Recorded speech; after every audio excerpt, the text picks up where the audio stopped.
Bienvenue à toutes et à tous, les titres de cette principale édition de la soirée. Vous avez de la fièvre, des maux de tête accompagnés de douleurs musculaires, n'hésitez surtout pas à vous rendre dans une structure sanitaire pour consultation. Ce sont là des symptômes de la fièvre du Nil occidental, une maladie qui n'a pour le moment ni vaccin ni traitement spécifique, mais des stratégies pour s'en prémunir existent bel et bien. Le directeur régional de la santé de Kaffrine nous en dira bien sûr un peu plus. Et puis les femmes affichent leur supériorité dans le milieu scolaire. Les filles, précisément, lors du concours général. Sur les 100 lauréats, 53 sont des filles. Elles ont reçu les félicitations des Sénégalais qui n'en sont pas le moins du monde surpris. Leur réaction à suivre dans cette édition.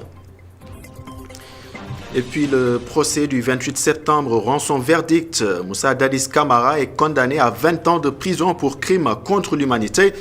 Ceci fait suite aux massacres qui ont entraîné la mort de plus de 150 personnes dans la répression d'un rassemblement de l'opposition. C'était dans un stade à Conakry et ses environs.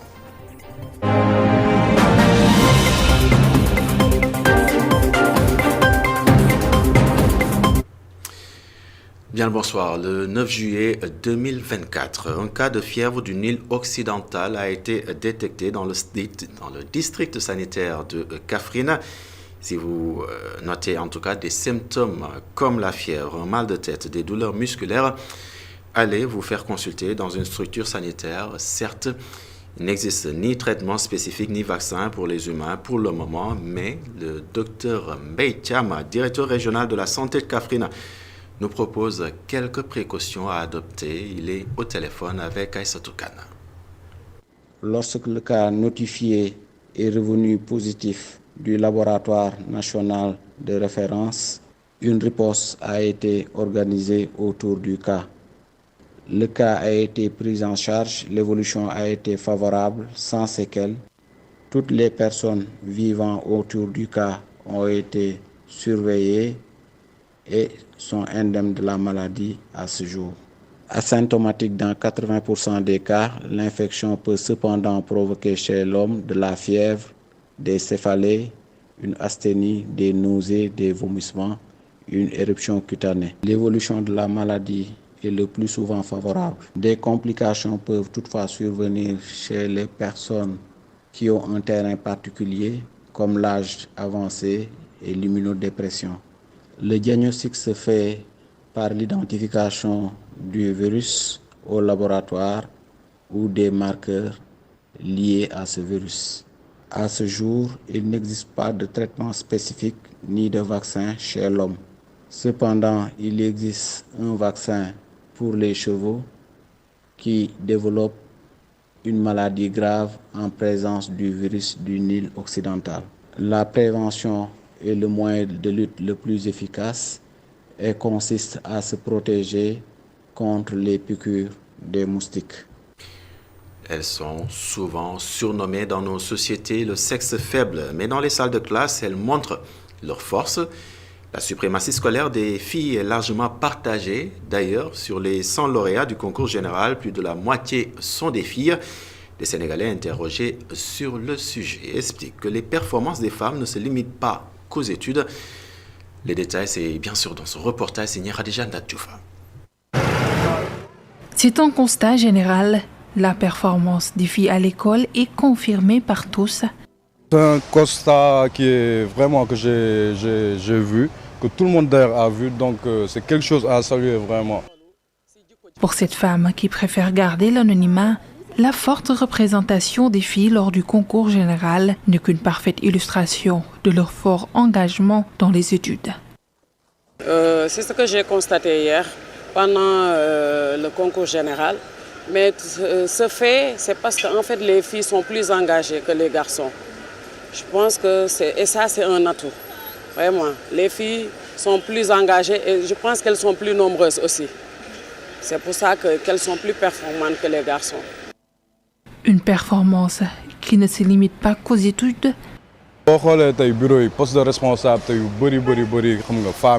Même dans le cadre professionnel, elles montrent toujours leur engagement. C'est pourquoi les femmes occupent aujourd'hui des postes très importants. Elles sont aussi dévouées dans leur travail qu'elles le sont dans leurs études. Comme si l'école également. Lors du concours général, sur 112 distinctions, 53 prix ont été décernés aux filles, les reines des cérémonies qui récompensent l'excellence. Jigéen Jugal, femme, lève-toi, c'est l'intitulé du projet initié par les Sœurs de Notre-Dame de la Charité. Après 4 ans d'exercice, elles se sont réunies donc ce matin pour la restitution de la mission d'évaluation du programme en question. Retenez que les performances, les limites et les recommandations de ce programme sont à suivre, bien sûr, dans ce compte rendu signé Elisabeth Tina. Ici, des histoires de vie désespérées se transforment en de témoignages de vie rayonnants. Des prisonnières en femmes libres, des prostituées en femmes autonomes, de la rue à l'abri, c'est la mission du projet Jigéen Jugal. Après 4 ans, l'heure est à l'évaluation du projet. Donc ce qui nous réunit aujourd'hui, c'est pour présenter, restituer l'évaluation du projet que nous avons appelé le projet Jigéen Jugal. Femme, lève-toi. Et nous avons engagé un cabinet pour évaluer ce projet de 4 ans, ce plan stratégique de 4 ans. Le plan stratégique avait pour objectif l'autonomisation des femmes, la scolarisation des enfants, la réinsertion socio-professionnelle, la formation professionnelle des jeunes filles et jeunes garçons. Le chemin emprunté par les Sœurs de la Charité est loin de connaître son apogée. Elles accueillent de nouvelles recommandations sorties de l'évaluation. Les recommandations, si on le prend en global, pour les femmes demandent plus de financement, l'argent. Au niveau des enfants, c'est vrai que c'était cette salle. On nous demande d'augmenter plus la capacité d'accueil et les locaux pour ne pas faire des doubles flux. Au niveau des centres, le centre de Thiès demande un transport, parce que c'est vrai, le centre de Thiès est isolé. Et donc, le renforcement aussi en français, je vois que c'est ressorti au niveau des recommandations. Impacter la vie de 4000 femmes, filles et enfants en situation de vulnérabilité à Dakar, Mbour et Thiès, afin de les offrir un épanouissement social, économique et spirituel. Tels sont, entre autres, les objectifs de Jigéen Jugal. Elle interpelle l'État du Sénégal. Et le ministère de la Femme et de la Justice, puisque nous travaillons dans les prisons, connaissent l'existence de ce foyer. Et ce que je trouve dommage est que l'accompagnement ne suit pas. Si nous accueillons des femmes, ce sont des femmes sénégalaises. C'est le travail de l'État que nous sommes en train de faire. Donc normalement, au moins, ne serait-ce que le manger. Ils pouvaient nous accompagner au niveau de manger. Je ne pense pas que ça c'est compliqué. Près de 2000 femmes ont bénéficié du soutien du programme Jigéen Jugal. Les Sœurs Notre-Dame de la Charité et du Bon Pasteur attendent toujours l'appui des autorités étatiques pour l'objectif.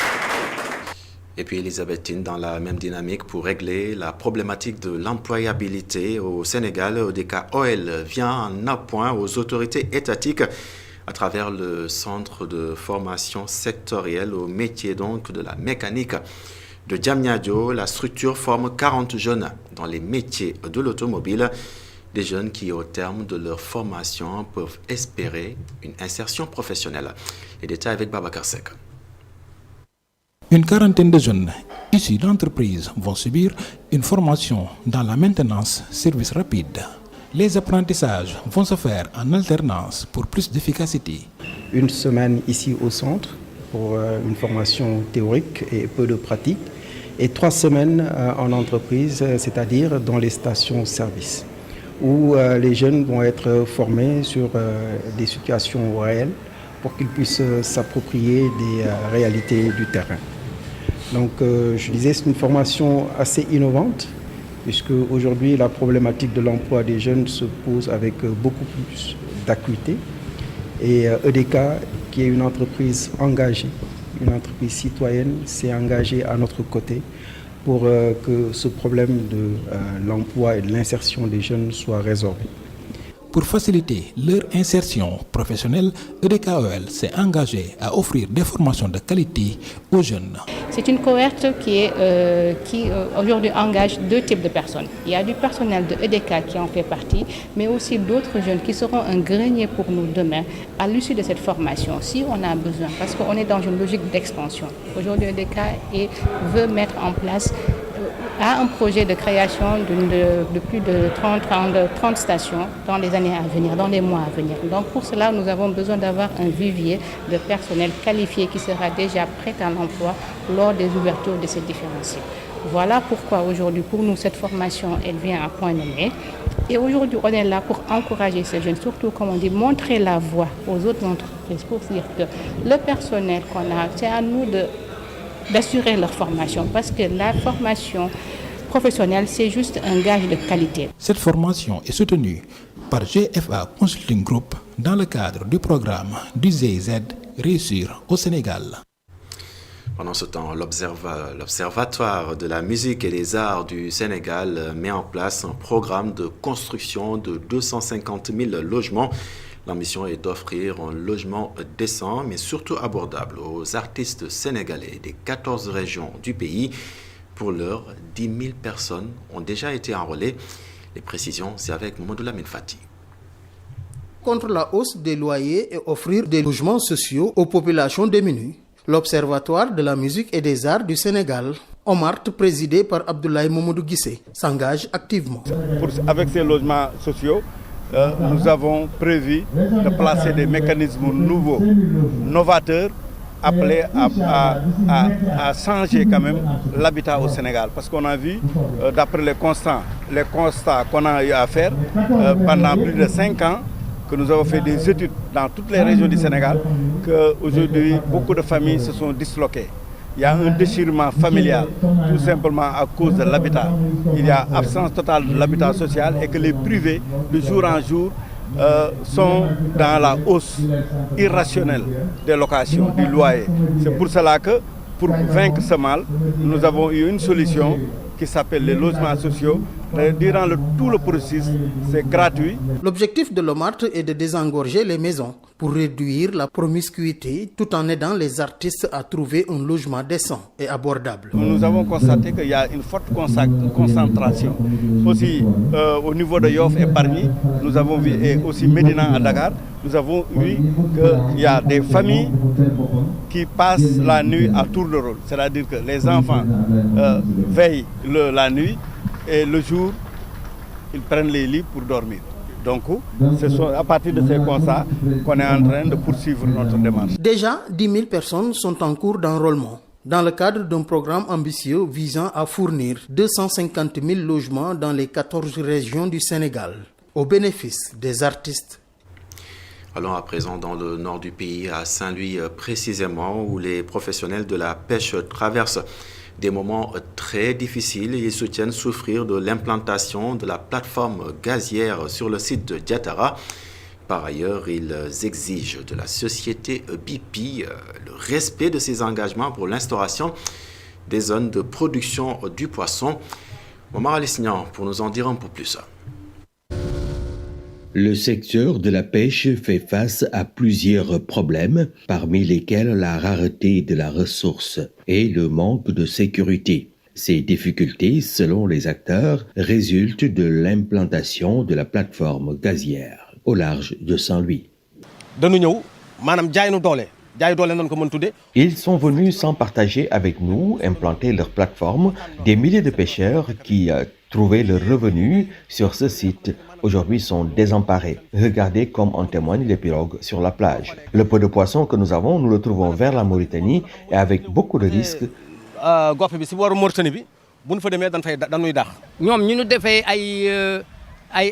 Les efforts qu'ils ont fait pour découvrir le gaz, ce sont ces mêmes efforts que nos ancêtres ont fait pour découvrir des sites de pêche comme Diatara. Toutes nos maisons et l'éducation de nos enfants, tout cela a été acquis grâce à Diatara.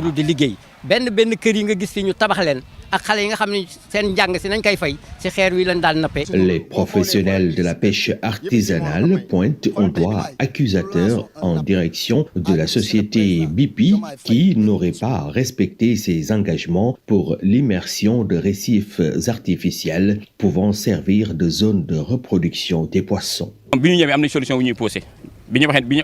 Quand ils sont venus, ils avaient pris des engagements, mais ils n'ont pas tenu parole. Quand vous délogez quelqu'un de sa maison ou de son champ, vous devez normalement, ou bien au moins, lui donner un nouveau site pour habiter ou bien pour travailler. Mais nous sommes laissés à nous-mêmes.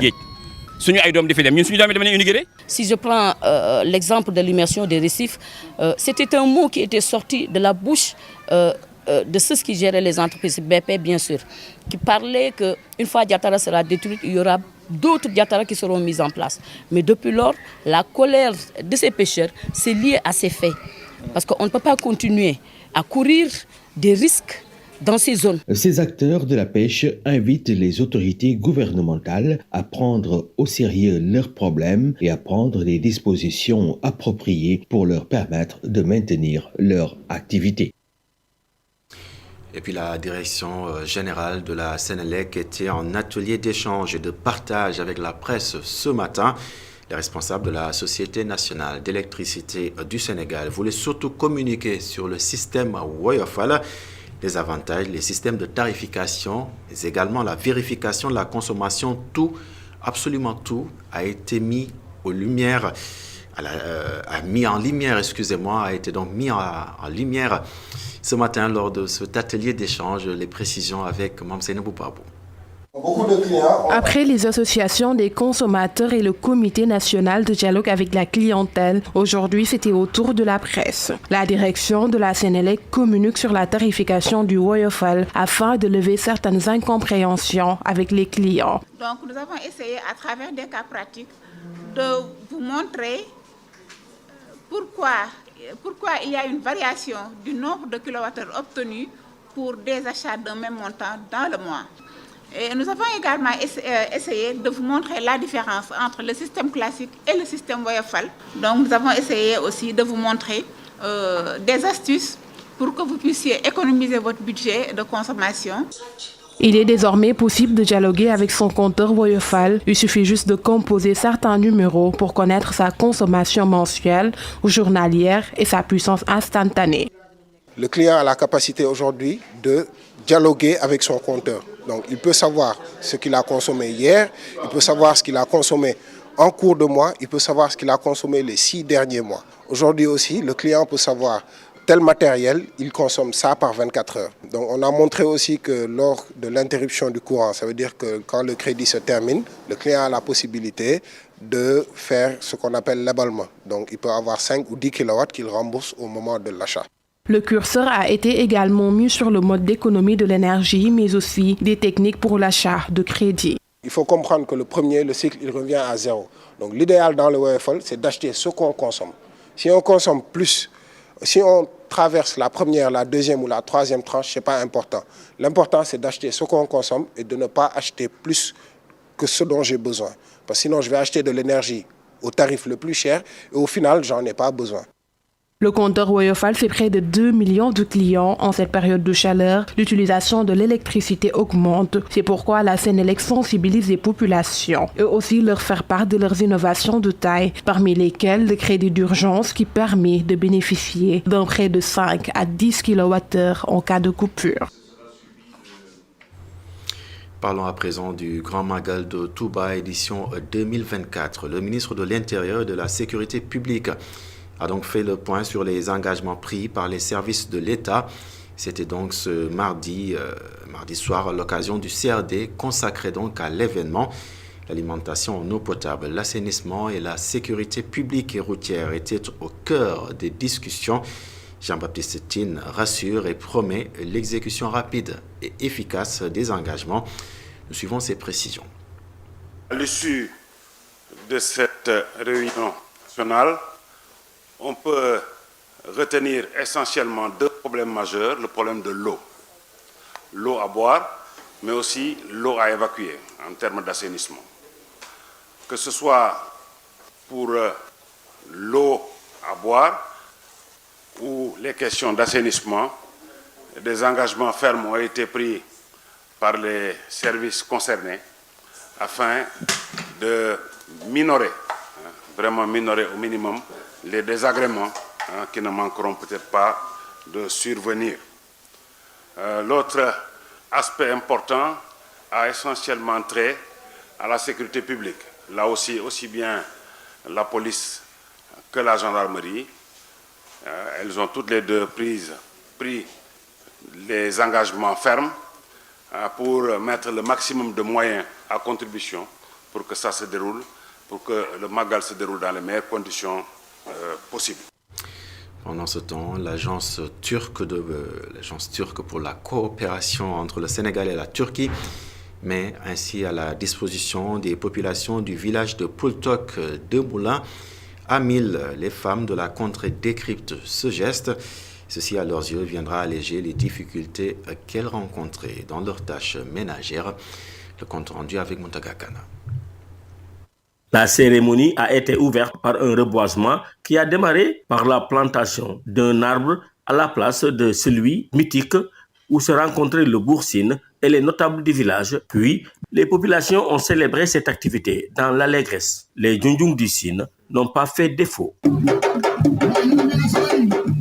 Des filles du village ont impressionné le public par une belle chorégraphie de danse traditionnelle. Les femmes du village ont magnifié ce don qui leur allège les tâches ménagères harassantes. Nous, les femmes de Poultok, il nous fallait commencer à préparer le couscous dès 18h. À 5h du matin, on se mettait à piler le mil pour ensuite aller chercher du bois mort afin de préparer le couscous pour le dîner et le repas de midi. Nous remercions les Turcs qui nous ont permis de tourner ainsi le dos à cette difficile besogne. La coopération turque est une opportunité à saisir par les maires des communes, notamment celle de Tateguine et de Tchadjaï. Nous profitons de l'occasion pour lancer un appel aux deux communes pour qu'on travaille dans la mutualisation. Ces projets que nous sommes en train de faire entrent dans la ligne droite des nouvelles autorités, car l'État ne peut pas tout faire. Le lieu où le baobab a été reboisé a été baptisé la place des martyrs en souvenir de la mort tragique de 3 enfants heurtés par une voiture au retour de l'école. Des enfants martyrs que nous avons perdus, des enfants qui revenaient de l'école et qui ont été détruits carrément en une fraction de seconde par un véhicule. Ainsi donc, c'était pour nous l'occasion de magnifier la femme d'abord. L'Association pour le développement de Poultok Renaissance a offert aux Turcs des cadeaux en signe de remerciement. Elle n'a pas oublié les maires de Tchadjaï et de Tateguine, le sous-préfet et des acteurs de développement. Et puis faisons tour en Guinée pour reparler du procès du massacre de 2009 en Guinée-Conakry. Moussa Dadis Camara est condamné à 20 ans de prison pour crimes contre l'humanité. L'homme fort de la Guinée entre 2008 et 2009 est déclaré coupable des crimes contre l'humanité ce 31 juillet 2024 au terme du procès des massacres survenus en 2009 dans la capitale guinéenne. Le 28 septembre 2009, au moins 156 personnes avaient été tuées et des centaines d'autres blessées dans la répression d'un rassemblement de l'opposition dans un stade de Conakry et ses environs. Au moins 109 femmes avaient également été violées. Fin de ce rendez-vous avec l'information. Merci de l'avoir suivi. Excellente soirée, excellente suite des programmes sur la télévision d'ici et d'ailleurs.